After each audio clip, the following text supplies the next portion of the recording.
So, therefore, their sense consciousnesses, they use to illustrate those mental consciousnesses that are wrong.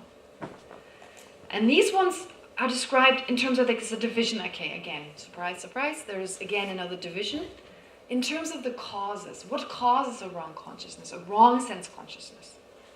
So it's said to be a cause of error. So there's a cause, something from the side of the object. There's something with the object that causes an error in a sense consciousness. Okay, so that's called the cause of error existing in the object. And the cause of error existing in the situation. The cause of error existing in the basis, and the cause of error existing in the immediately preceding condition. So each one of them will be explained. Okay, cause of error existing in the object. So there's something naturally coming from the side of the object. Well, I don't want to use this word coming from the side of the object, not inherently, independently, but there's, the object itself, it resembles something else. It looks so similar to something else that a wrong consciousness may arise. So we had that yesterday, toy gun. But of course, the classic example is, I think you mentioned it, the speckled coiled rope. The speckled coiled rope, piece of rope that has the pattern similar to a snake. It's coiled like a snake. And so when you perceive it, you perceive a snake. So an eye consciousness that perceives such a coiled rope as a snake, that's an eye consciousness where the cause of error exists with the object. Then there's other eye consciousnesses. Usually the examples that are given are eye consciousnesses. So there are examples of eye consciousnesses where the cause of error exists in the situation. Sometimes the word is used place. Ne in Tibetan. But ne can be translated as place and situation. And place almost seems like only just the physical place over there, whereas situation means everything. Like the moisture in the air, the distance, the heat and so forth. I mean, in the case of a mirage, right? A mirage of like a fata morgana. Someone gave the example of a fata morgana, or same as like a mirage of water, for example, in a desert. So it's dependent on the situation, where one is standing, the time of day, the moisture in the air. I mean, I don't know, I'm not a scientist, I wouldn't know, but what is exactly responsible for perceiving a mirage of water to be water? So an eye consciousness that perceives, or I don't know, are you actually seriously being able to see, like, oasis as being the actual object? Is that really true? You can actually see, oh yeah, I've heard you can see a place that's far away, much closer. Yeah. That's what happens, right? Okay. Anyway, so that is, because of the situation, there's an eye consciousness that perceives that something that's actually far away to be very close by. It's a wrong consciousness, where the cause of error exists in the situation. Number 3, cause of error existing in the basis. Here, basis means the eye sense power. Right? So a very famous example, always used in when we talk about the true truth. An eye consciousness that arises when someone has a visual ailment called floaters or cataracts. Floaters, where you have a sense, the Tibetan says it looks like falling hair. Actually, I've talked to a doctor, and she said, no, so it's not really like falling hair. It's like at the side of it's kind of here, there's some, as if there was something, like maybe hair or some fuzziness or just an object. Pardon? Mosquitoes in the eyes. Red points. Red points, I guess that's another, what did you say? Someone just said something. It's a shade of the mosquito that's floating all over. You try to get it out and it's there. Okay, so it's like a shape of a mosquito. I don't know, red points. I mean, whatever it is. I mean, everyone's individual experience, I guess, is different. But in the traditional text, it says it's like a sensation of floating hair, or falling hair. Okay, so maybe that's the closest. I mean, not many mosquitoes in Tibet, so it's probably difficult to... And so there's this sense that, there's just something in the eye. There seems to be something. And that is another example where here the mistake has nothing to do with the object, nothing to do with the situation, the external situation. So here, object and situation means the external, whereas the basis and the immediately preceding condition refers to the internal situation. So here in this case, it's the eye sense power. And then the last one is the immediately preceding condition. The immediately preceding condition being a former moment of consciousness. I mentioned it before. Great sadness, right? Great sadness that then colors, literally colors our experiences. Okay, so perceiving everything as gray, or when we're really, really happy, perceiving everything so bright and with vivid colors. Different examples. Anger is said to be when we're very, very angry. Things are said to be perceived as red due to the immediately preceding condition. So of course there's also something physically happening, possibly the blood goes into our brain and everything, But there's also an eye consciousness due to the anger immediately preceding it, so therefore the eye consciousness is colored by that. And so these are actually not contradictory. There's also a fold in the basis in that moment. If you have anger and the blood shoots into your eyes, so the sense power is affected.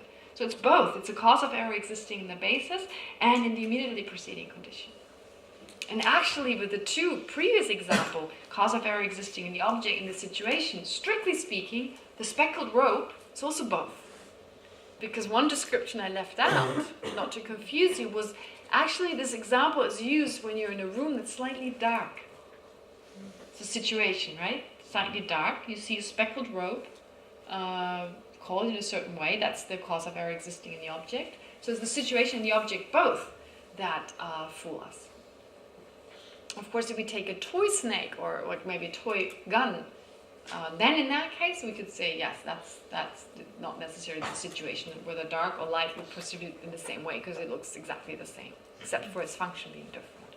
Anyway, this isn't so important, and I thought about this. I thought, how am I going to mention this? Is it really that important? But since it's always mentioned in the text, and since if you study the scriptures, there's always these examples given.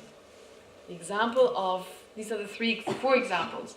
The coiled rope, the mirage, the floaters, especially the true truth when you study about reality. It's the speckled rope, it's the mirage, it's the floaters. Floaters is a great favorite one, the one with the floating hair, falling hair. And the third one, the immediately preceding condition, more generally in terms of Buddhist psychology, how our mental states, of course, influence our sense awarenesses. Okay. Now, conceptual mind. We come to the next category. And this is one of the most important categories. Conceptual and non-conceptual. I think we can distribute the chocolate. Okay. Because I want to give you, a practical understanding of what is a conceptual mind as opposed to a non-conceptual mind. Conceptual mind, the understanding of this is extremely important for understanding reality. I've mentioned it a little bit before, but I didn't go into so many details. But actually, if we don't have a sense, if you just pass it out, If you don't have a sense consciousness, then you have a conceptual consciousness. Right now, for us, when I say mental consciousness, when I talk about mental consciousness, it is most specifically a sense consciousness. A conceptual consciousness. All our mental consciousnesses at this point, except for some dream states, are conceptual. And they are responsible for labeling. And why are phenomena existing? Why do they exist? Because we label them. So to understand reality on its deepest level, we need to understand labeling. What does it mean that we label something? We have a concept of something. So therefore, conceptual minds do this. And they do this in a way which sense consciousness couldn't do. So I like to do this experiment, with the chocolate. At least if you remember something, you may remember the taste of the chocolate. But let's start with something else, to give you an impression of what's the difference between a direct perceiver and a conceptual mind. So here the word direct perceiver, the word direct is explained. Because a conceptual mind is not direct, it's indirect. So sense consciousnesses are always non-conceptual. Sense consciousnesses are always non-conceptual. There's no conceptual sense consciousness. Because you always experience something directly. It has to be right in front of you. It has to be close enough to touch your tongue or your mouth somehow, your body. So these are direct. Mental consciousnesses, all our mental consciousnesses, 99.99% of our mental consciousnesses are conceptual. We cannot directly get at an object. We have to use a generic image, a representation of the object. Okay, a representation. So a very simple example is, okay, let's try it with the eye consciousness. If I ask you, please look at this pen. Okay, please look at this pen. All of you are directly perceiving this pen. Okay. Now, of course, if we start investigating, whatever each one of you experiences something slightly different, but let's not go as far as investigating that deeply. Let's just say, just conventionally, just in everyday kind of life, we would all agree that all of you perceive this pen. Now, if I ask you to close your eyes, not yet, but if I ask you to close your eyes and to think about that pen, see what happens. You need to think about this pen. All right, so you have seen this pen. All of you have seen it with the eye consciousness. Now, can you please close your eyes and think about the pen? Think about it. Think about the pen. What happens? All right, I ask you to think about the pen. Take that to mind. Does the pen appear? Does the pen appear? Okay, it appears. To all of you, the pen appears. Okay, you can open your eyes. To all of you, the pen appears. So, that which appeared, that pen which appeared, is that the pen? No. It's what? It's a representation of the pen. It's what's called a generic image. It's a mental image, a meaning generality of the pen. Okay? Now we can do it with all the senses. I know, you've believed me already, so I don't need to go through the chocolate, but let's do the chocolate. It's more enjoyable than looking at a pen. Okay, so let's do the next sound consciousness. Okay, you all hear this, right? If then I ask you to, close your eyes, don't close your ears. So just think about the sound now. Can you hear it? Does it appear? I shouldn't say, can you hear it? Right? You can bring it to mind. Okay, think of an annoying song like plays in your mind the whole time. You know about that? Is the song out there? No, it's just go, no, usually you don't like it. No, I don't want to chocolate.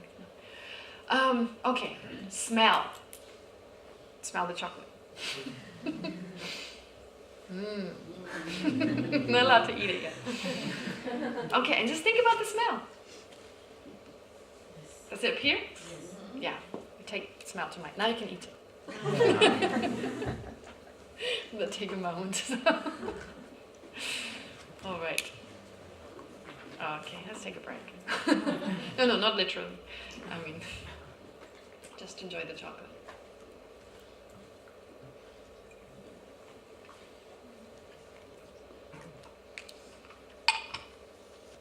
And when it's gone, think about it. I know you suffer, yeah. Okay. Anyway, so now, think about it, basically, all right? And again, even the taste appears, doesn't it? Well, you're still chewing, so not surprisingly, it still appears. But, especially, with taste, it's a little harder. I'm sure you notice that it's a little harder than with visual objects. Why? Because our eye consciousness is most dominant. Our eye consciousness is the one that works the best. That's why I think we would think it's worse to be blind than to be deaf.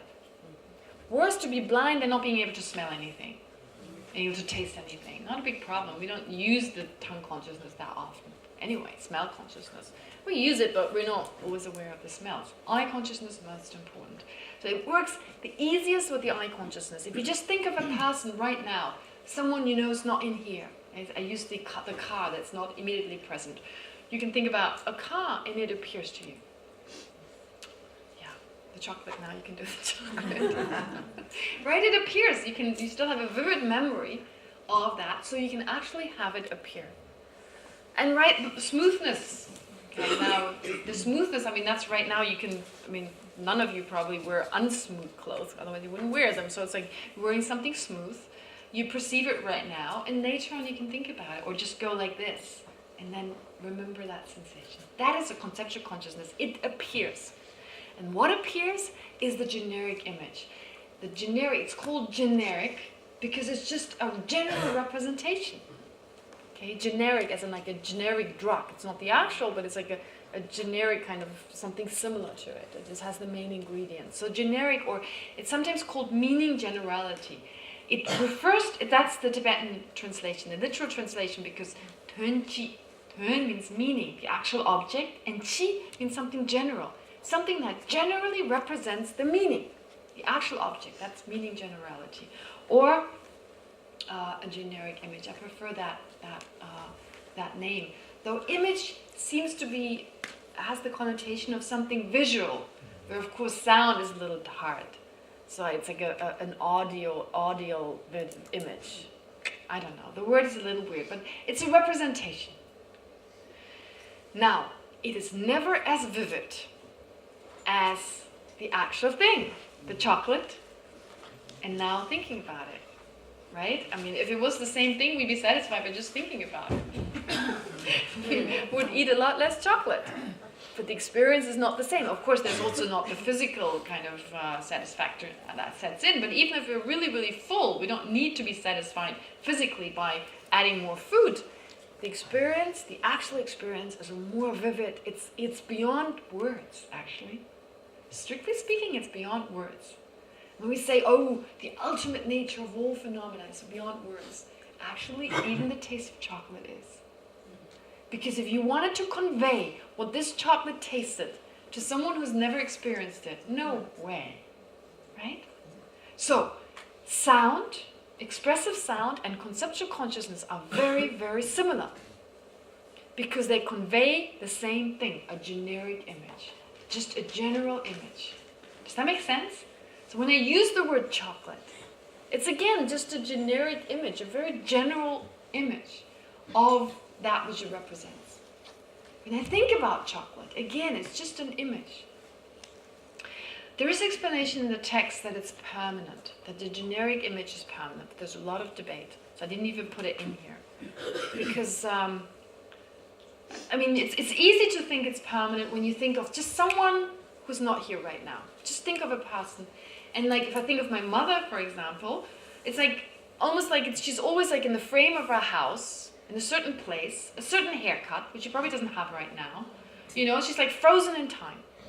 So that's why it's said to be permanent. It's not something changing moment by moment. It's this. But what about her walking? She's not frozen. She's actually moving. What about a song? A song that needs to be changed. Otherwise it wouldn't be a song, just one note. It's not a song. So if we think about a song, is that image of the song. It is not the song. But the image of that song, it's not the song itself, but it's still something moment by moment. Is that permanent? That's the question. So it's debated, and I didn't want to go into that debate. So it could, in some cases it could be, in some cases maybe not. And talking to some of my teachers about it, discussing it or debating it, we always came to that kind of conclusion. Maybe some are permanent, others do change moment by moment. Anyway, it doesn't matter, it's not important. What is important is that it's not the actual thing. All right? But to that mind, to the conceptual consciousness, it is mistaken because it appears to be the actual thing. If another mind thinks about it, oh, is my image of the chocolate the actual chocolate? All of you go, no. That's the reason. That's why when I ask you, is the generic image the actual object? All of you go, no. But to that mind, to the mind to which the generic object appears, to that mind, it is the actual object. Just that mind is mistaken. But anyway, it's not a big deal because it's mistaken with respect to the appearance of inherent existence anyway. As we've seen, all our consciousnesses, unless we reach a very specific, very special type of mind, all our consciousnesses are always mistaken with respect to the appearance of inherent existence. On top of that, conceptual minds, despite that appearance, on top of that, conceptual minds are always mistaken because the image that it allows, the conceptual consciousness to get at the object, that image appears to be the actual object. Just to that mind. Another mind can perceive the mistake right away. Does that make sense? So in a way there's some limitation because with the conceptual consciousness, even if the chocolate is in our mouth, right? The time consciousness experiences it directly. But the conceptual consciousness that is there at the same time, only conceptually. There's a mental image of the chocolate. Even then, we don't need to, but for the mental consciousness, for the conceptual mind, that's the only way to get at it. So even then, it's just an image of the chocolate. Okay. So conceptual consciousnesses, right now, all our awarenesses are like that. Our mental consciousnesses, I should say. Except, and this is what Lama Tsongkhapa says in one of his texts called The Ocean of Reasoning, he says, there are also some dream consciousnesses which can be direct. So there can be mental consciousnesses that are direct, where everything appears very vividly. Of course, there's still some mistake there because colors, it's not an eye consciousness, but it seems to be in the dream, it seems we have an eye consciousness. It seems we do certain things which we don't do, right? Okay? But nevertheless, you can have a direct perceiver, a consciousness which does not perceive that to be real. I mean, you can, in the dream, just have a perception without holding that to be real or holding that to be being in the awakened state. So then you actually have a correct consciousness in that moment. You just perceive what is there. Perceive the dream elephant, the dream table. Okay? So the dream elephant is not a real elephant, but you don't perceive the dream elephant to be a real elephant. You just perceive the appearance of an elephant. Does that make sense? Right? You directly do so. That is a case of a mental consciousness that is a direct perceiver. And that's it. Other than that, our mental consciousnesses are always conceptual. Always conceptual. Okay. But how do we get to have those? How do we get to have a generic image? It's because of labeling. Because the representation, whatever appears to us, and this is where labeling becomes much subtler than what I explained to you previously. When I explained to you labeling, that we label the world around us, I talked about a very coarse labeling. When we're a child, right, having a label of table, for example, that's very coarse. It takes a few moments. Coarse just means it takes some time. It's a very conscious kind of situation where someone says, oh, this is a table. And every time you see the similar characteristics, we know, oh, table. So at some point, we're able to recognize, children make still mistakes. Of course, that's what's so cute about children when they make those mistakes, because they don't label correctly yet, right? Like something has a long head, like my aunt, I don't know, Cordelia has a long head, and I call it giraffe. Great joke. Because, long head is giraffe. All right. My aunt has a long neck. Long neck means giraffe. So my aunt has a long... So that's cute, right? That's why. But it's really just not able to label properly yet. Because there's certain characteristics on the basis of that. Labeled giraffe. However, there's something more subtle even happens. That our mind automatically, every time we perceive something, even when I perceive this pen for the first time, I have a mental consciousness set in. And right there it labels. I have a concept of pen right there. Right in that moment. Because right away a representation of this pen appears. And what is this representation? It's actually just negating everything that is not this. It's never as vivid. It's never as, with this pen, actually everything, the colors, the shape, all that appears to the eye consciousness, just the way it is right there in front of me. Okay? No matter how I turn it around, whichever side you actually see, nevertheless, it's that entire object. Whereas the generic image is much dimmer. It lacks the vividness of the colors. That's why in movies, when someone thinks about something, it's always black and white, or often. That's a way of describing in movies that it's actually just a thought. It's blurry, black and white, a dream. I think it's a beautiful representation of the generic image when we think about something, right? So it's just in a movie. I'm just saying it's not in all cases that... Anyway, even right now when we see this pen, actually there's a conceptual mind that has a generic image. So we don't see black and white because we also see with another mind this, okay? With another mind, not simultaneously, but we see the pen and then thought sets in. We see the pen, thought sets in. Very quickly, one after the other. But still, I like this way of doing this in the movies. It represents how the conceptual mind doesn't perceive as vividly because it's black and white or blurry. Right? Sounds familiar. Anyway, but what we do is the moment we see something, we start labeling. We started labeling when we were born, even in the womb. The moment course of mind arose, and I haven't really talked about this, and it will be discussed, but I left it towards the end. But, as I said, we're always aware, there's always awareness. But right now, the mind we can utilize is only the coarse mind. So at times when the subtle mind arises, we don't label. We can't control it. There's not like, oh, let's think about this, let's make some plans. It doesn't happen. There's just awareness, which later on we can't even recollect. Okay?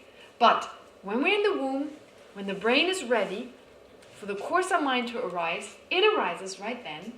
Then the sense powers, when they're developed, we perceive things of first is the tangible, that's developed first, the tangible perception. And then I don't know exactly, it's probably, smell or hearing maybe second. I'm not sure what is usually in the womb, which of the senses is developed first. But whichever it is, conceptual mind has already been before, the brain is ready to perform that function of the coarse consciousness. But the moment there is a perception, conceptual mind labels, even in that moment. Even before we learn language, we have images of things. We label things. We have a representation. So let me just read what I wrote here, because maybe this is easier to understand just having it written out or listening to that, and then I give you more explanation. But it's on page 14 of this little handout that you got. So the example here is that of the car. It's not 14 for everybody. It's not 14 for everybody, 12. So it should say conceptual consciousness 1 or 12. 12 okay. from 14. Yeah. So 12 or 14, it says the first paragraph starts with however. It's just 2 lines. Then it says conceptual consciousness. And then the paragraph right after that, it reads the generic image of the car is only a representation of the car. Did you find that? Okay. There's a mutation? Oh, okay, that's the original one. Okay, which page is that on? 12. The long pages, at the same one have... Pardon? Yes, but she has the long... page 9, okay, thank you. Oh, page 9. So if you have the ones that you printed out yourself, the long A4 pages, then it's page 9. The generic image of the car is only a representation of the car, not the car itself. It serves as an intermediate object that allows the conceptual consciousness to get at the car. It's the intermediary object. Okay. That's why the conceptual consciousness is not direct. It's not directly getting at the car because it's not directly appearing. It's only indirect through the image that we can get at the car. The generic image is a subjective representation of the car in that it encompasses what we mean when we say car. Right? What do we mean? What do I mean when I think of my mom? It's something specific about my mom. Right? What I mean, I don't understand my mom totally. I have some sense of my mother. So actually it comes down to something much deeper. Like we don't really understand objects totally, but we have some sense of what phenomena are. And that is reflected in our mental consciousness, whatever it is that appears, that representation. So it encompasses that which it refers to that what we mean when we say car.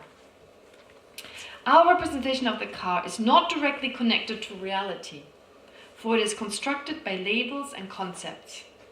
On the basis of the parts of the car, such as the tires, the windshield, the engine, the steering wheel, and so forth, assembled in a specific way and able to perform a specific function, we constructed a mental concept of the car that does not exist from the side of the car itself, but is part of our conceptually labeling car. Right? This constructed representation or generic image of the car enables the conceptual awareness to apprehend the car. Without the appearance of the generic image of the car, the conceptual consciousness would not be able to think about the car, since it does not function like a sense consciousness to which an actual car nakedly appears. Okay? So it's just a representation. So there are some claims that actually, even though the I consciousness, it does provide us with the raw data, the conceptual consciousness is always overlaying. It always kind of talks in there. It's always chattering the whole time. And so we really just take the information of what we think that thing is. Does that make sense? So that explains again that we don't really see phenomena or experience phenomena the way they actually exist. It's because our conceptual mind is chattering the whole time. We have images of things the whole time. So our reality, there is no inherent reality, but it still seems that way. It seems that what our mind creates is actually out there. That's how hypnotism works. Pardon? That's how you can hypnotize someone to eat an onion and taste an apple. Interesting. That's how you can actually hypnotize someone so that that person, when they eat an onion, have the sense they eat an apple. Because it's really the conceptual mind that is responsible. But what is so interesting is that there is a dichotomy. There's like what's the word for it? Is that a dichotomy? There's like a gap. There's a gap between how phenomena actually exist and how they appear. And we're not aware how they actually exist. We totally trust in the way in which they appear. And that's why when we look at other people, like the thing in our daily life, I mean, what are our problems? Our problems usually relate to other people. We don't get angry. We get angry with the car every now and then, but we get angry with situations and so forth. But it's usually people. And I mean, really, we don't even know ourselves. How can we know another person, really, for what they are? But it's because of our generic image, our image of our representation of this person, that we have a very fixed view, and we believe it comes from their own side. And therefore, we react with certain emotions. So our emotions really come from here. They've got nothing to do with reality. These especially these strong emotions, these obstructive or afflictive emotions, such as anger, attachment, and so forth. And they rule our lives, but if we look closely, it's just our mind being so totally influenced by the concepts we have of things. Please don't get me wrong, there's nothing wrong with concepts. They allow us to make sense of the world. They're important, because otherwise it would just be shapes and colors, and we wouldn't be able to identify one object from the other. But we don't stop there. We don't stop there. We're not aware this is just the mind allowing me to get at things. No, it seems to be over there from its own side. And it's good and bad from its own side. Right? It is bad. I mean, the good is not really that much. Well, the good is also a problem. We get attached to it. Oh, this person, they're good. It's not just my mind just creating this image of them. No. He or she, it's from their own side. They're wonderful. They're perfect. And they can provide me with all the happiness I need. And of course, it all comes down to the concept of I. Right? I mean, I am, I do, I walk, I talk. So again, there's certain facets, there's certain objects, phenomena. On the basis of that, we then label I. All right? We label I, as opposed to others. So I do this because my hand writes, therefore I write. Right? My legs walk, therefore I walk.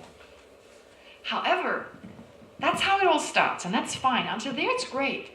But then we get a sense, oh, there's actually an I that is separate from me just labeling. There's a sense like when my legs walk, somehow an I is being picked up and also starts walking, right? Isn't there a sense that it's not just my legs are walking, but there's this I that's also magically being picked up? I think, right? Actually, I think it's just the generic representation. It's just the word we use in order to get at understanding that a mind thinks, a certain mind is thinking. Therefore, I say the I thinks. All right? Just to have some generic, something, I mean, if I explain every time the mind thinks, I mean, very difficult to be very precise here. Okay?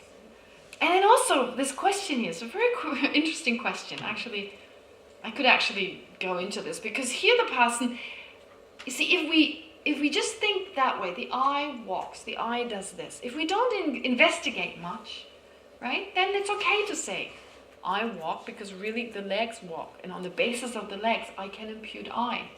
The mind, I think, because a certain part of mind thinks. And because I choose to label I on the basis of this much, right? Therefore I say I. I could actually label, I could include Leora. Leora? Say it right? Okay.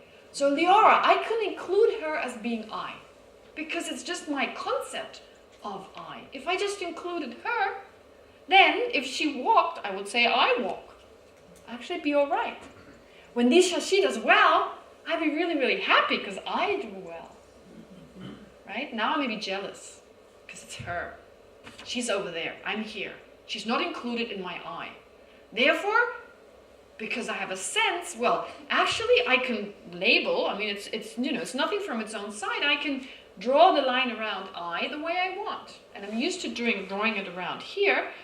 But what I do on top of that is I get a sense it's really I. It's not me labeling it. No, it's truly, it's inherently, it's totally independent of my mind that this is I. And you're truly different. You're from your own side different. You're terribly different. Now you do well, or no, because I'm not doing well. But that's not all right. I get jealous. How stupid. Really, I could just be happy with her, thinking, oh, I. Then her success, I could just sit back, and her success I could still be happy about. And this is something you see with the Tibetans. I learned this from my classmates. Very interesting. My classmates, for them the I is we. It's like the village. It's the people from the same area. So I remember one classmate who was dying to go to university, never had the opportunity, didn't even finish high school, so he couldn't go. But he wanted so badly. I knew he wanted to go so badly, and yeah, he couldn't go. Then one of the people in his village went to university, and he was just as happy as it had happened to him.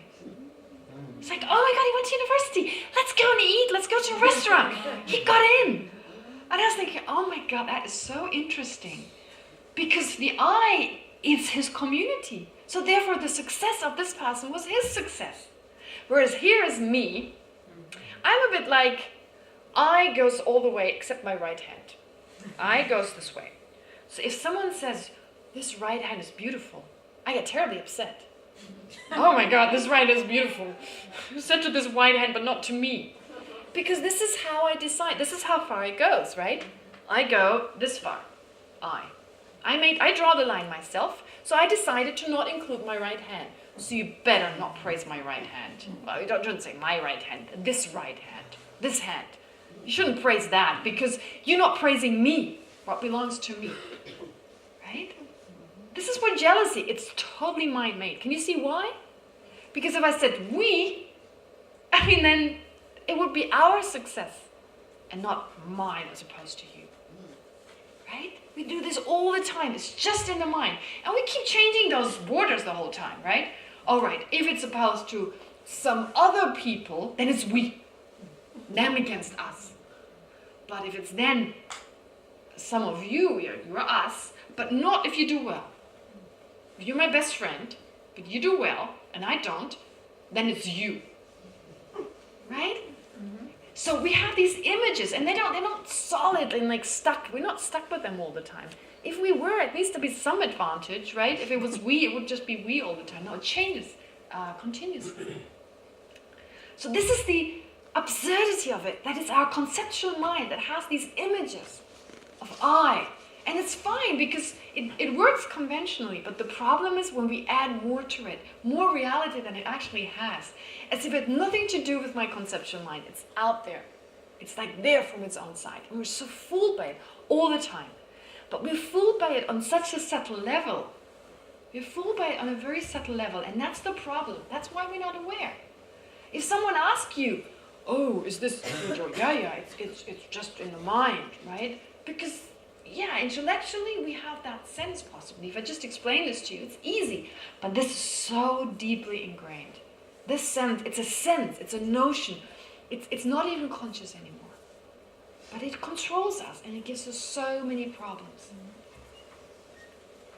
I mean, this whole thing of them and me, it's just in the mind. Basically, it's just, I mean, really, even if I separate, I mean, like a mother, my best example, my favorite example is a mother. Because that's a great example where a woman has actually, or father, I should not just exclude the dads, where a woman or a father, it's like this other person has become I too. And when this child suffers, the mother suffers. I never forget Annie Tenzin Palmo, she wrote in her biography about when she was really badly burnt as a child. She was wearing some polyester dress and it caught fire. She was badly burned. And her mom said she could feel the pain. And Annie Tenzin Palmo says her mom kind of visualized, she took the pain and she said she didn't, or Jetsuma Tenzin Palmo, she called Jetsuma Tenzin Palmo, she said she couldn't feel any pain. So maybe it was just, I don't know what her mom did, but the point is basically that for her mom, the I was bigger. It included this person. So it shows that it's actually mind-made, and it's through a customizing. If I believe, I trust, and some people, I mean, actually it's a mental disease, it's not always healthy, but there's people who actually do possibly exclude parts of their body, as in like, this is not part of me, and they don't feel anything then. But again, it shows that it's the mind that determines what is I. And because I'm so accustomed, therefore, when you prick a needle in my arm, I'm so accustomed to thinking I. I mean, this body I have right now, this is me. But I don't remember that, and I perceive this so precious, this is I. But in my previous life, I had that furry tail, little body with a tail, and, like I was that dog. And I'm thinking, okay, I had some imprints, maybe I was a dog in some monastery. So I was that little kind of Lhasa Apso, and I treasured that body. That was me. That was my little tail, my fur, my lice and my fleas, right? I mean, that was me, okay? Everything that made me. So I was so accustomed to, that's my body, that's me. And I felt the pain. Someone said, oh, what a pretty dog. And I mean, maybe it may have not heard the words, but just from the tone of the voice, I knew it was me. I was very pleased. So it's like, it was just in my mind. I really created that image of me as that furry kind of dog. And now it's a different body. I had to get accustomed to this body. It probably took me some time, just don't remember. This awkward fertilized egg first, and then kind of growing and growing and growing. And suddenly, and slowly, I started to get a sense, I. But if there's past and future lives, what seems to be so inseparable from me, it was something else before. It was part of my dad, part of my mom. And, the atoms anyway, they float around and they slowly, through food and so forth, they became my atoms. And anyway, right now, as I speak, I'm exchanging, I get yours, you get mine. But it kind of feels, no, this is me and this is you over there. Very, very strong sense of me and others. So it's just in the mind. It's not as the borders, if you like, or the boundaries are just in the mind. Understanding this is the most essential thing to understand in Buddhism. But the problem is we're so conditioned to think exactly in the opposite way. That's why it's so difficult. But understanding the conceptual mind helps us to get a better understanding of that. That when I say we perceive this, we perceive that, it's just conventionally.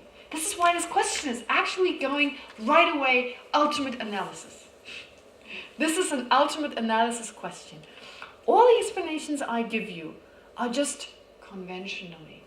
We have to have a good understanding of just conventional, kind of how we ordinarily think of it. Right? All of you perceive a pen. If we just, without much investigation, we would all say we perceive pen. When I start investigating, we all perceive something totally different. Actually, the pen you perceive, the pen I perceive, are totally different objects, right? But we can still just say, generally, we perceive pen. And actually, do you perceive pen? If I start investigating, and here's ultimate analysis. If you see the front, you never see the back. So this is this question. when you say your body is an appearing object, and I see only your right hand, oh, this one, and part of your neck, and head, and the cloth garment, right? Yeah, I mean, that's really what you see, right hand. Okay, this one is out right now, but okay, let's get it away. So, right hand, part of your neck, face, and cloth. That's it, yeah, that's what you see. How can you see? You see the eye. So you in quotation marks. So how do you see? How's the appearing object your body? I hope I understand the question right, because actually, what do you perceive? You never perceive my body, never the entirety. I mean, if you see the inside, you don't see the outside, and vice versa. I mean, hopefully. So if you see the front, you don't see the back, and vice versa. We never see the entirety.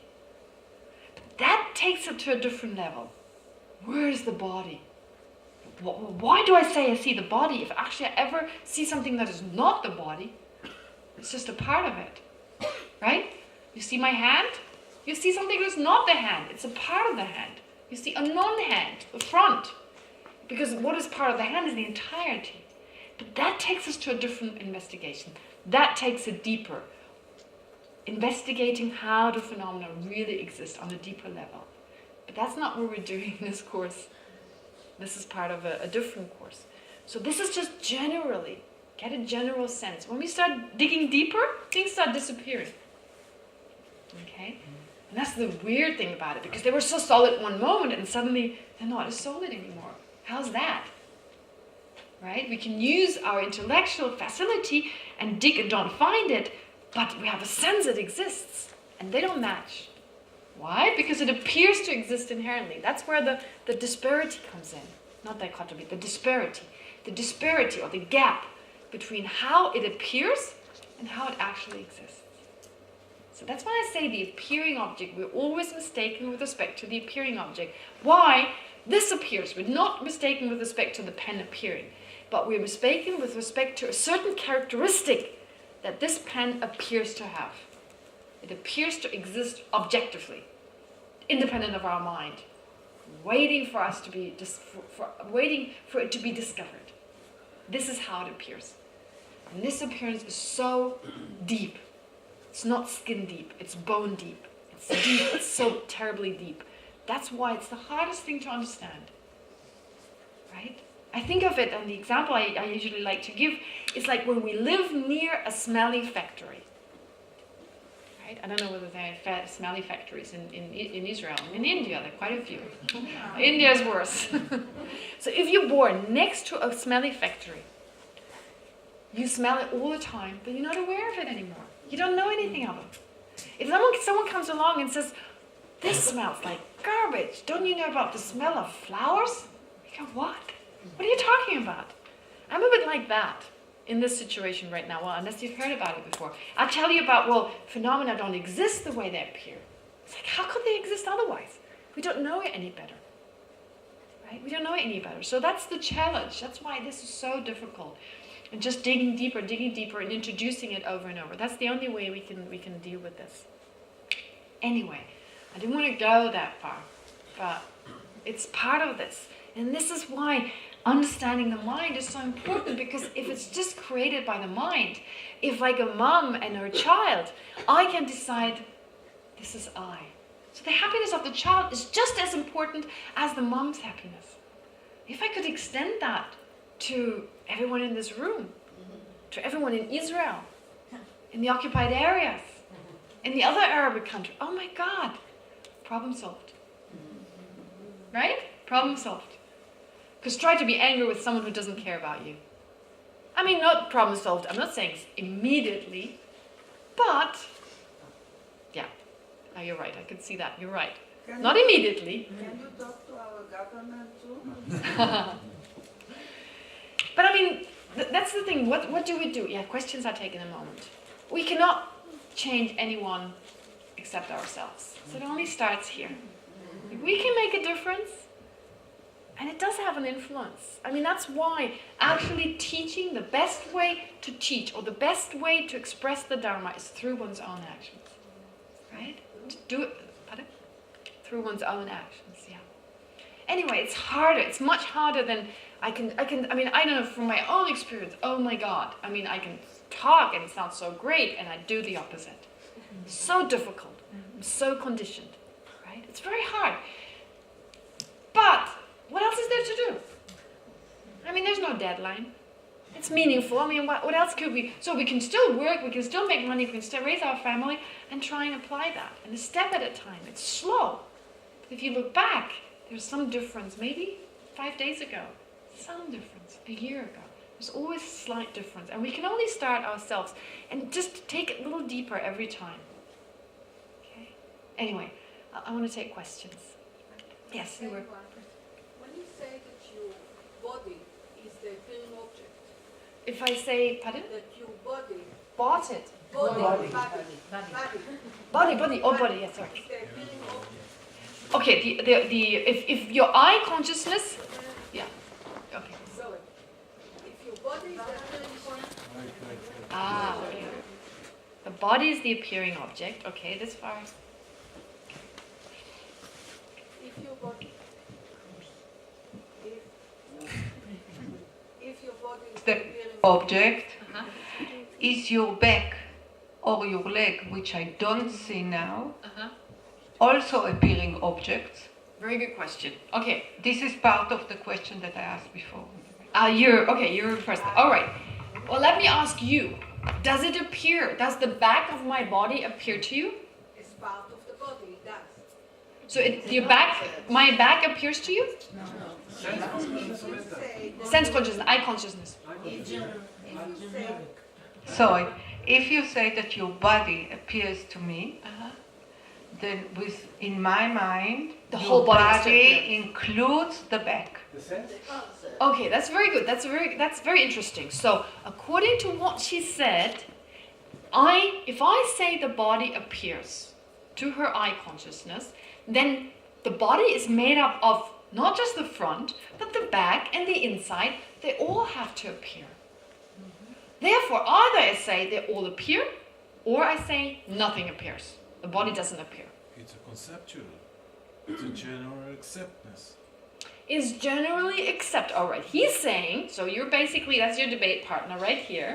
He's basically saying, all right, it's okay to say the body appears because that is generally accepted. It's communication. It's communication. So, conventionally, we could say the body appears. But when we dig a little deeper, actually what we come to see is only a part of the body. Okay, that's very interesting. So that's again taking us conventionally and ultimate. Ultimate. What is it really? So we're trying here just in general. Okay, but I say I walk. It's the same thing. I walk. What are you saying? I walk? My little finger doesn't walk. Excuse me. Right? My little finger doesn't run. So how can you say I walk if just my legs walk? But that's why there is no inherent body. I can impute body on just the front. The body doesn't exist from its own side. If the body existed from its own side, you would have to see my liver to see my body. As scary as it sounds. As scary as it is. But that's why if the body existed really the way it appears from its own side, you would have to have, everything would have to appear. But because the body is just imputed, when I see a part of it, I impute, I see body. Right? And that's why we all say we see body, but what we see is totally different. Everyone has a different angle on their body. Everyone sees a different part. So conventionally, as he was saying, conventionally we could say we see the body. When you dig deeper, you don't stay with the conventional. You're going right to the ultimate. So the appearing object, you can say this is the body, Yes. and you are correct consciousness, you are correct. Okay. Yes, absolutely. Yes, to answer your question, your eye consciousness is a correct consciousness because conventionally we do agree, seeing the front of a body, you see a body, therefore it's a correct consciousness. Yes, good question. Okay, you were next, yeah.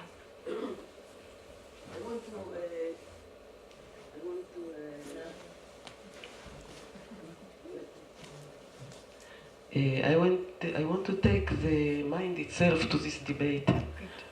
And if from absolute point of view or from the bottom line point of view, when we invest so much explaining the mind, how it works and all this, we actually explain it as from a conceptual point of view. It's conceptual explanation. But we know that the mind itself is also not inherently existent.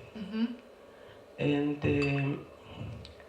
it's caused debate in my mind itself that why the Buddhists choose to invest so much study, explanation, and philosophy in explaining conceptually how the mind works, when they could choose actually to look at the mind directly as an inherent phenomena. Whoa. You understand Inherent or a lacking inherent? Lacking inherent, yeah. So why they choose the conceptual way of explanation, how the mind works, and spend so many years and time and all this, when actually the mind doesn't exist also, and it's very easy to look at it if you choose. No, if you choose that doesn't thing. exist or doesn't exist Doesn't inherently? exist. If you look, if you study a little bit from the Yeah. Kagyu or Mahmud Ran, all Yeah. this, and you look at the thought, and you can directly see how this doesn't inherently exist. But you spend firstly, you invest so much, so it's for me it's caused a little bit contradiction or some confusion or some debating about it, like the debating that you see on the body. Yeah. You understand what I mean? Yes. It caused me a Okay. big debate about it. Let me summarize to make sure I understood what you're saying. So you're basically saying, well, since the body doesn't exist inherently, why bother? Since the mind doesn't exist inherently, why bother with all this explanation? Why not go right away? I mean, it's a conceptual mind that we use. I mean, conceptual explanation, of course, my speech is not conceptual, but it comes from a conceptual mind that motivates me to speak about it. And you hearing this, you think about this conceptually. Okay, but first of all, to think about it conceptually doesn't mean it's incorrect, right? Doesn't mean it's incorrect. But I think there's two things you're mentioning here. Experiencing it directly, the mind, as opposed to just conceptually, and then experiencing its ultimate nature, as opposed to just its conventional nature. So this is the two parts you're addressing here. I will crystallize it. Pardon? I will crystallize it more. Okay, please. We study how the mind works conceptually because we want eventually to see how there is not inherent existence in phenomena and object. Right? But we do it all as a conceptual, in conceptual means, in a way. But the mind itself, and we consider how the mind works, but the mind itself doesn't have inherent existence. So for me, it's caused either, I don't say wrong or right. It's just developed some debating or some contradiction or some. No, I see what you're saying. When I study this material, because this is the second time I studied it. We studied it with Josh for a few years in the past. Yes. And I came here to refresh my mind. Okay. And to see another point of view. Okay. But it's always caused me this question. Problem. All right.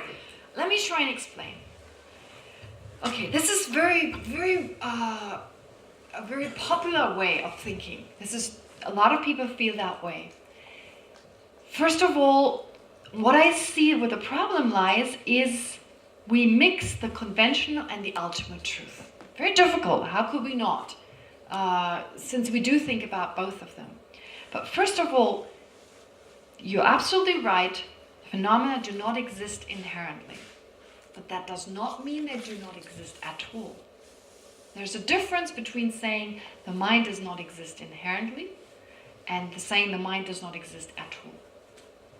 The mind only exists because it doesn't exist inherently. And because it exists, it doesn't exist inherently. It only exists because it doesn't exist inherently, and it is not inherently existent because it exists. So, when we hear it doesn't exist inherently, I cannot blame anyone to feel that way, because when we start looking for the mind with a certain kind of analysis, we don't find it. And right away we get a sense, well, because with this specific mind, with that ultimately analyzing mind, because we don't find it, it can't exist. Now that's not what this mind, like when we start looking for the mind, if we don't find it, we don't establish the non-existence of the mind, we establish a certain characteristic that the mind doesn't have. It lacks the characteristic of existing inherently, while existing nevertheless. So the mind exists. Okay? I heard this holiness the Karmapa. He was told, he's doing, reflecting on emptiness, of course, it's part of his training. So, His Holiness the Karmapa, he said that every time he felt that he did the ultimate analysis, so nothing exists. He came to the point, oh my God, nothing exists. Like, instead of stopping at nothing exists inherently, he went further, nothing exists at all. And this teacher would tell him, step on the balcony. Step on the balcony and feel the wind. Does it exist? Yes.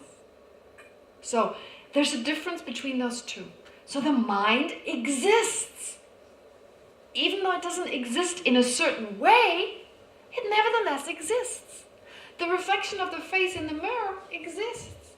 It just doesn't exist as a face, right? The mind exists. It just doesn't exist objectively. Do you see the difference? The reflection of the face, we don't have a problem with that. But perceiving that to be the face, that's the problem. So therefore, in order to understand that the reflection in the mirror is not a face, we must understand the reflection. Does that make sense? Likewise, in order to understand that the mind does not exist objectively, we need to understand the mind. Right? We need to understand the mind. So that's why we do this. Because otherwise we fall into the extreme of nihilism. There's nothing there. Because phenomena still exist. The mind exists. I can feel my anger. I can feel my attachment. I can feel the wind when I step out on the wind. So who can tell me it doesn't exist? No, because you analyze it conceptually, but when you meditate Okay. on your mind or on your conceptual, and you try to naked it from conceptualism, and all your goal is trying to make everything from conceptualism. What do you mean exactly when you say conceptually? Let's say I look at my mind and what's going on, okay, thought and all this. Okay. And I see that it's, I analyze it that it's not inherently exists, and it's disappeared. It's gone. Okay, the moment you start investigating it with an ultimate analysis, it starts disappearing. So when you use conventional analysis, it's there. When you use ultimate analysis, it's not there. Okay, so, but because, you see, it exists because it exists for conventional analysis. But it doesn't exist inherently or ultimately because it doesn't exist for ultimate analysis. So, but since it still exists, we need to understand it. Do you agree? We need to understand what exists and what it is that doesn't exist. So that's why we do this, right? We investigate how does the mind work in order to make sure we have a good understanding of the phenomena that actually do exist. Then, I think you're saying, but don't we need to get a direct experience of the mind, still just conventionally? Yeah, that too, but how can we start doing this without doing it conceptually first? We haven't really gotten into this so much. This order, okay? Chocolate, what is the order of perceiving chocolate? First you perceive it directly, then conceptually, okay? Because first you taste it, and then you think about it. Because chocolate is something obvious, it's manifest, it's easy to understand. But there are phenomena that are difficult to understand. They're hidden. It'll come in a little bit. They're hidden. They're not obvious in that way. So things such as emptiness. First, we need to think about it conceptually, and then directly, right? The mind. There's aspects of the mind, they're hidden to us. Well, first we understand it conceptually, and then directly. We cannot jump any steps, okay? So if you want to make cake, there's no point in putting it in the oven right away if you haven't even done the dough yet. Right? You end up with a burnt pan. Right? And some burnt eggs and flour here, and we need to mix it first. So there's steps. So the step here that we're going through is the step of understanding it conceptually. And then that's what I keep asking you, of course, please get an understanding yourself, your own experience. See your own anger, see your own attachment, see how it works, how it slowly rises and then ebbs away. Understand the clarity of the mind and so forth. That's what you do in meditation, or, meditation can be your being on the toilet and thinking about it, right? So when you do that, then you get a direct understanding of your mind. And then you need to understand it doesn't exist inherently. So these are just all steps on the way, right? And in different traditions, different things are described, because at different times we need different things. Every now and then we need a bit of conventional, right? Like if we have a sense, oh, nothing exists, oh my God, it doesn't exist inherently, nothing exists. Oh, we need some explanation. Phenomena exist, right? They still exist conventionally. We shouldn't underestimate that. Even though they are created by our mind, that is enough for them to exist, right? So therefore they exist. But then at other times, when we have too strong of a sense, oh, inherently, intrinsically, over there, totally solidly, well, we need something that takes us away from that a little bit. Some of the practices you just described, where you're taken away, not Mahamudra on his highest level, but on a more gentle kind of level. And then, okay, move that. So we need different things at different times, right? And that's why you have these incredible traditions. Kagyu, Nyingma, Sakya, Gilog. I wish we had 15 more. Because they're geared towards people at different times for different needs. They get at the same thing. But there's one great Lama called Dzongtsa Khyentse Rinpoche. Really amazing person. The first time I met him, I was very arrogant. The movie Lama. Really, I was... And I didn't realize. And he started speaking and he blew my mind. I was like, wow, who's this man? And he said something I thought was so profound. He said, the Buddha diluted the teachings. First I was like, what did he just say? Of course, the movie Lama, he said the Buddha, he's saying something. But then he explained it and I thought, oh my God, it's so true. The Buddha diluted the teachings. He's saying, he used words, it's beyond words. But he said he's like someone spraying paint on a laser beam. We cannot perceive a laser beam. So to be able to perceive the laser beam, we have to spray some color on it. To perceive we just get a little closer to the laser beam. So the language just allows us to get closer. But, for all I know, if the Buddha came now, we probably wouldn't have breakfast. And on top of that, no, I'm just kidding, that's just something between Рита and I. But he would probably explain it very differently. Not the way he did 2,600 years ago. He would use different language. Because it's really just words, spraying paint on a laser beam.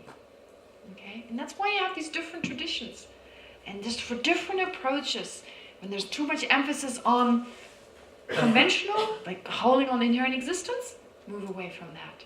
Too much emphasis on, there's nothing there, get back to the conventional. So we just need to balance it. Anyway, okay. Yes. Oh, maybe if there are people who have questions more towards the back, have them first. It's just easier with the microphone, and then we have it move forwards. No, there isn't? Okay, well, I can go to the... Oh, okay, they're right there. They're right behind you. Just one word.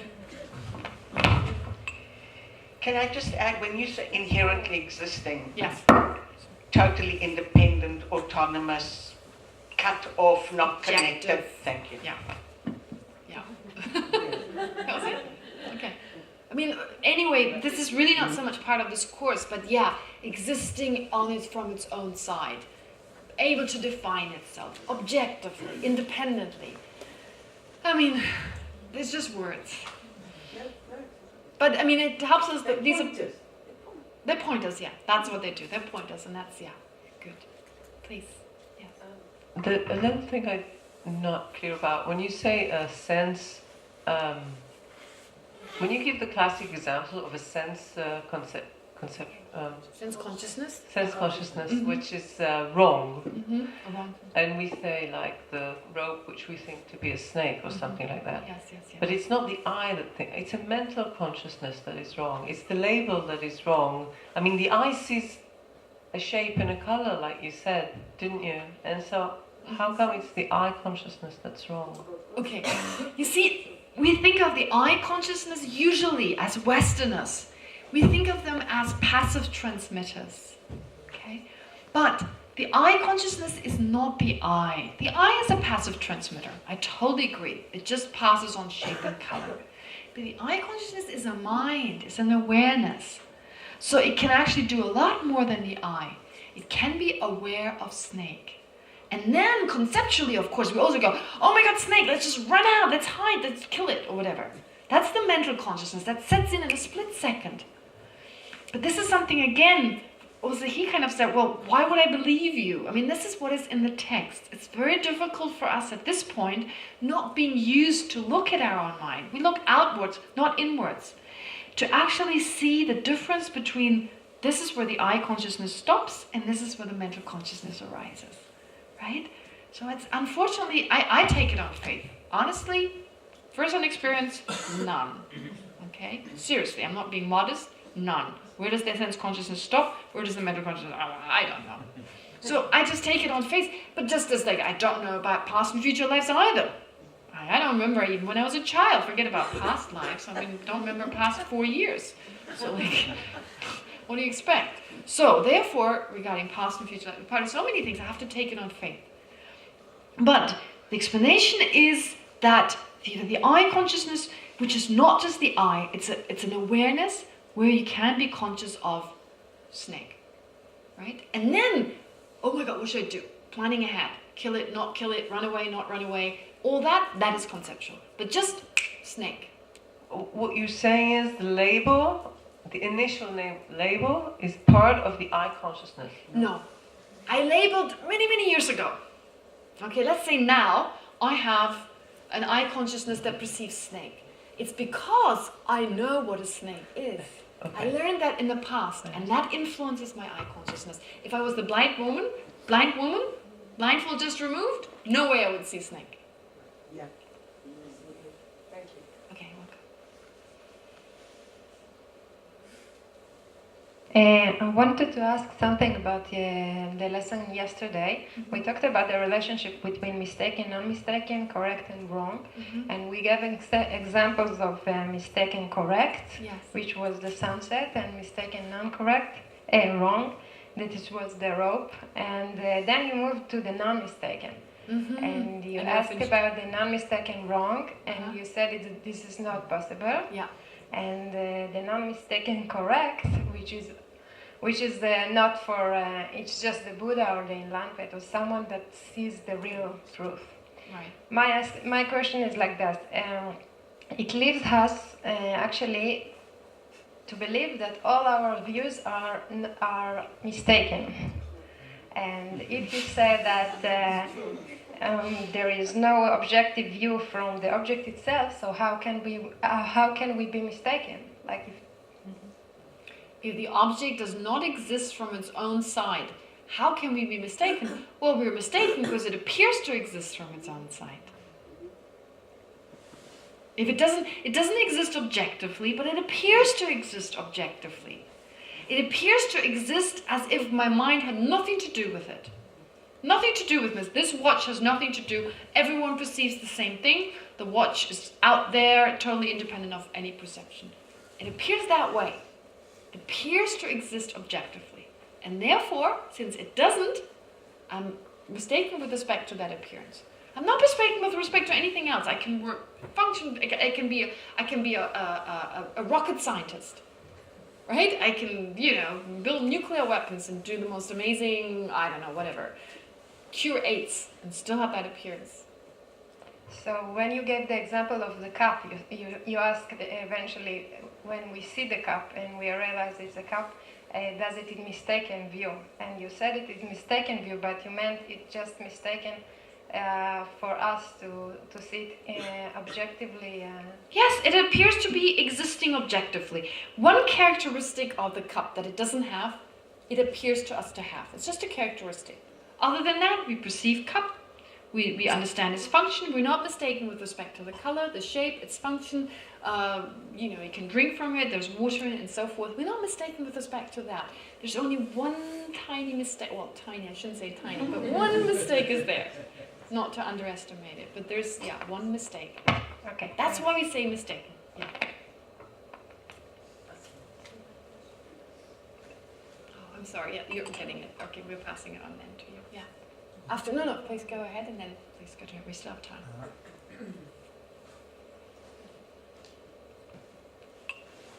This may be the same question, but I think the answer, I still need an answer.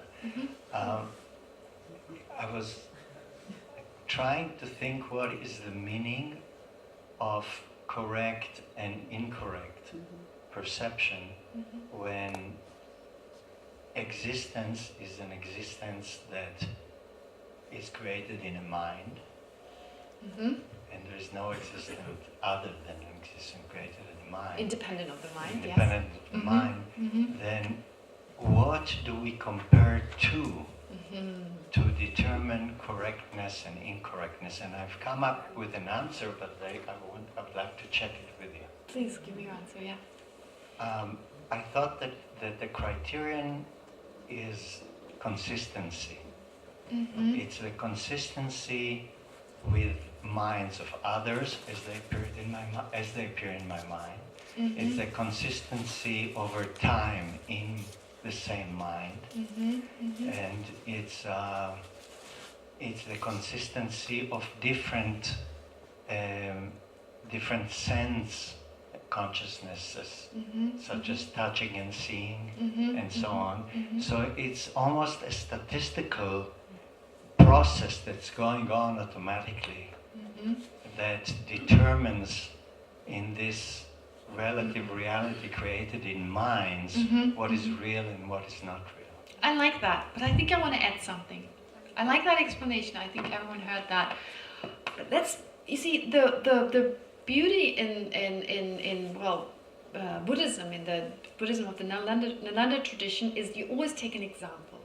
It's always easiest if you just take an example. So let's say I perceive this pen to be a sausage. It's weird, but anyway, whatever. It's a pen perceived to be a sausage.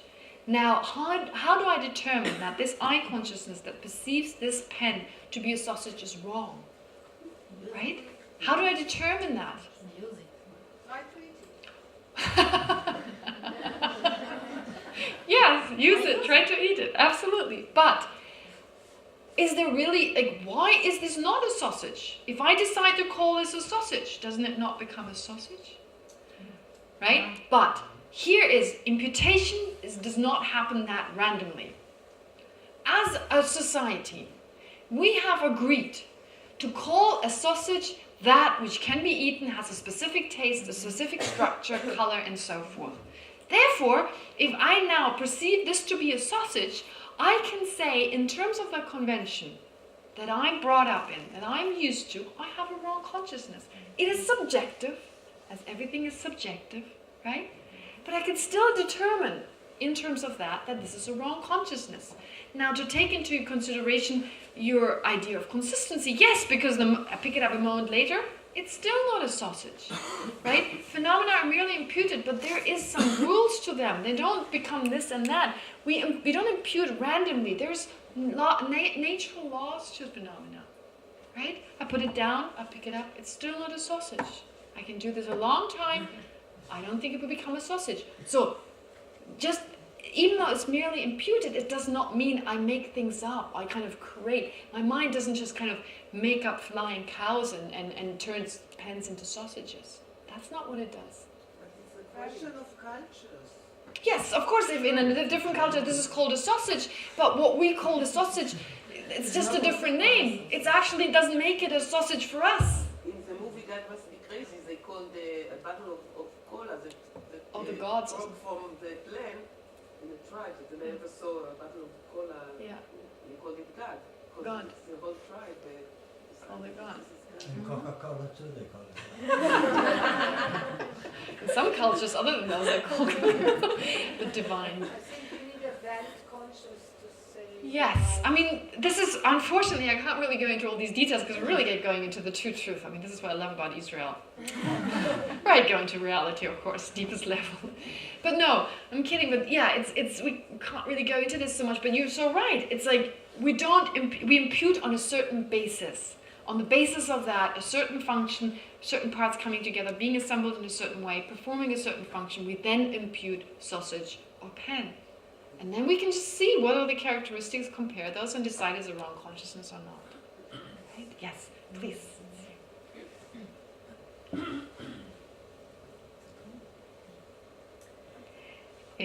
I come to the teaching because I guess that was the Buddha's aim, to release us from suffering. Mm-hmm. So I think I understand most of this, like what we spoke today, that our mind is not seeing what the reality really is. Mm-hmm. So once when I'm worried for my children, Mm-hmm. and I'm one with them, Mm-hmm. it's not okay. Mm-hmm. But when I'm jealous of someone, Mm-hmm. because the separation, this is not okay. Mm-hmm. This causes my suffering. Mm-hmm. Mm-hmm. And when I see that someone is killing people because he went through the red light, Mm-hmm. Mm-hmm. so it's a bad thing. But it's only because in our society we decided, but he acted badly. Mm-hmm. Mm-hmm. So how this understanding, Mm-hmm. I know that when I sit in meditation for years, Mm-hmm. slowly something happens and I understand that it's not the way I see. But this understanding doesn't cause me to suffer less. Mm-hmm.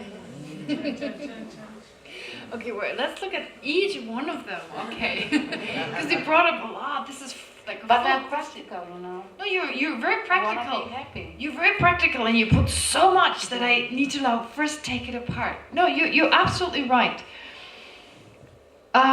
Let's take first the example of your children seeing yourself as being one.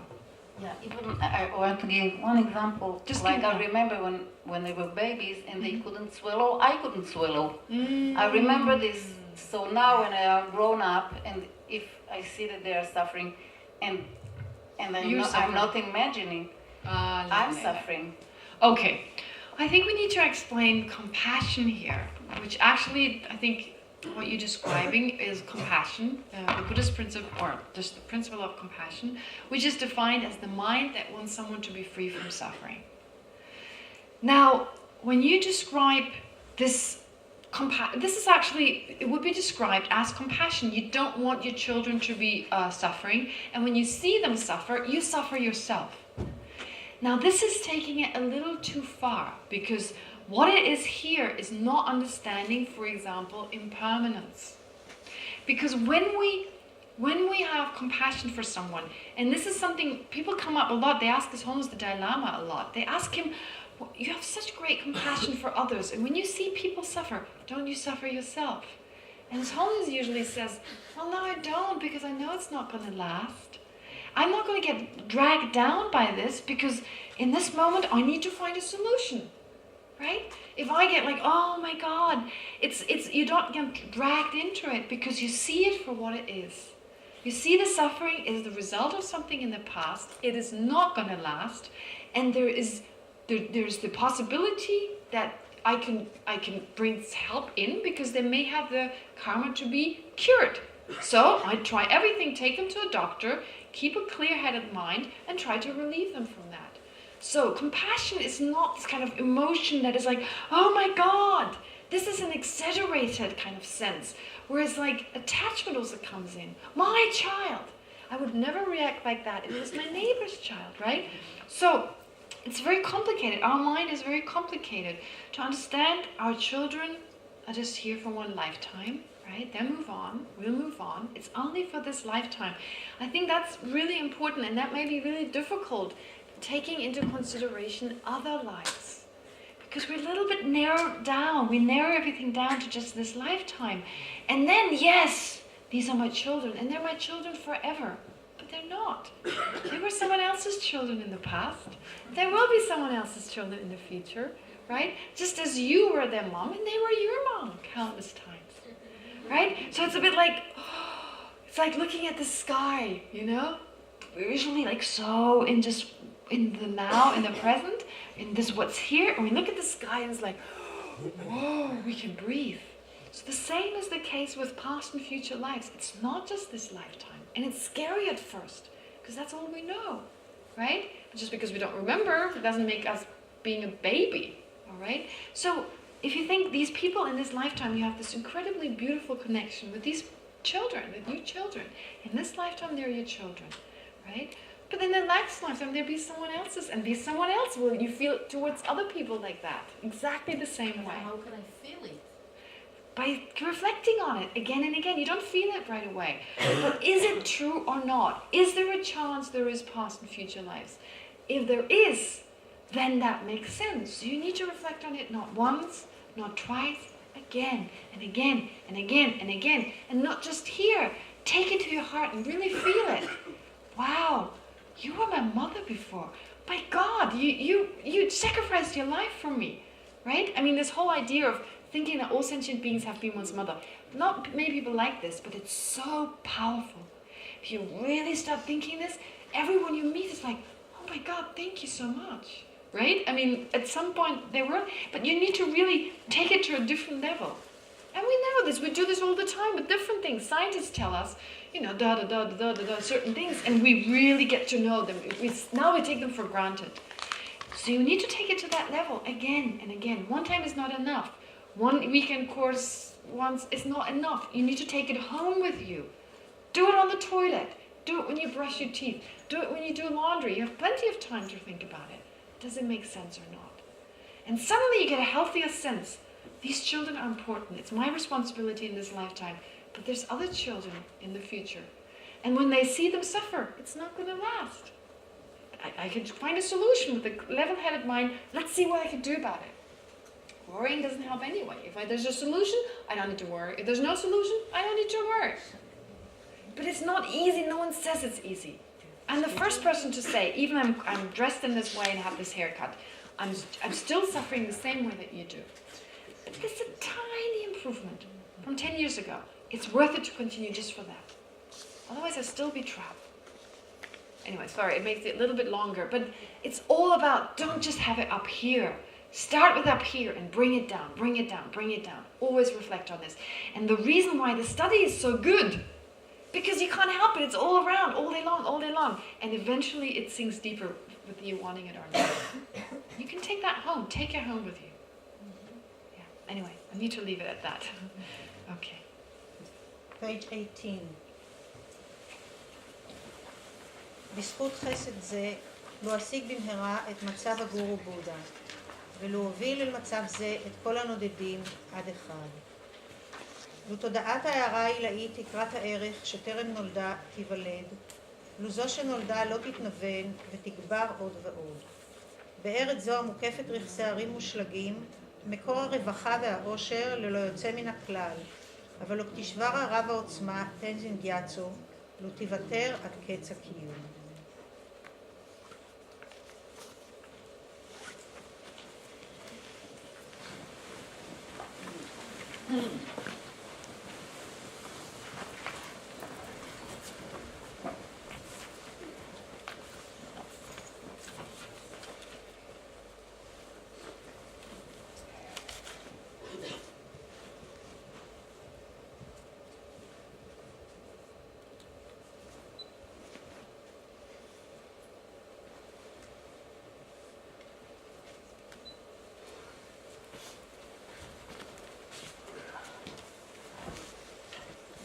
לדבר על